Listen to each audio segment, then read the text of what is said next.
untuk menggandakan file daripada menggandakan benda nyata gitu. Benar kan?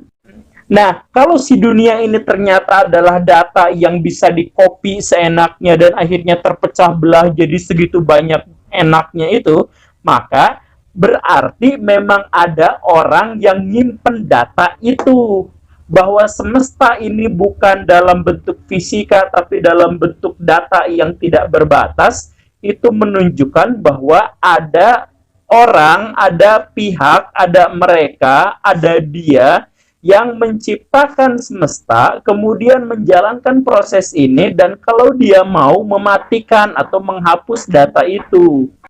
Pendapat ini bukan hanya saya yang mengatakan, seperti yang saya bilang tadi, ini adalah teori dari para ilmuwan. Jadi misalkan Reyes atau Boertem itu menyebut bahwa jangan-jangan kita memang ada dalam sebuah simulasi. Tapi kemudian akhirnya muncul lagi sebuah pertanyaan, dan ini pertanyaan dari Paul Davies yang tadi di awal kita pernah singgung sedikit ya. Pertanyaan dia itu adalah, kenapa semesta itu begitu ramah terhadap kehidupan? Jadi Baraya maksudnya begini, semesta ini memang seakan-akan ditakdirkan untuk menciptakan benda hidup. Bagaimana ceritanya? Gini, tubuh saya ini adalah basisnya karbon. Tubuh Baraya dan hampir semua yang ada di semesta yang hidup itu adalah karbon. Jadi saya pernah jelaskan di awal-awal waktu saya pertama kali bikin video waktu masih jelek gitu ya, di episode 6, saya jelasin misal begini. Zona Goldilocks itu aneh karena ada sebuah zona yang layak hidup untuk kehidupan berbasis karbon. Kita adalah karbon.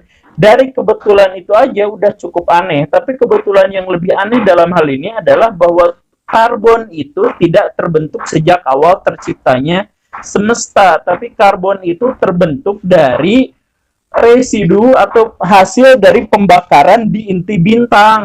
Reaksi nuklir yang akhirnya menghasilkan karbon itu adalah sangat rumit.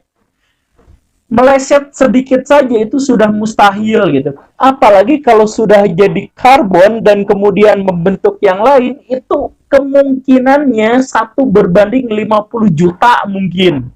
Kemungkinan kecil sekali untuk menghasilkan yang seperti ini. Nah, tetapi si Paul Davies itu berpikir, kenyataannya adalah kehidupan di semesta ini tercipta dengan begitu mudahnya. Jadi, balik lagi ke bank data tadi, bahwa bank data itu ada yang menjalankannya. Jangan-jangan kita adalah simulasi komputer, dan walaupun mekanisme untuk menciptakan karbon ini demikian susahnya terjadi secara alamiah, tapi ini bisa tercipta gara-gara campur tangan dia. Begitu. Jadi akhir dari kesimpulan Paul Davies itu adalah bahwa semesta ini memang ada campur tangan dari satu pihak. Tidak harus disebut bahwa pihak yang dimaksud itu Tuhan. Bisa aja dia adalah simulator game dan kita adalah bagian kecil dari sirkuit game itu, kan nggak tahu.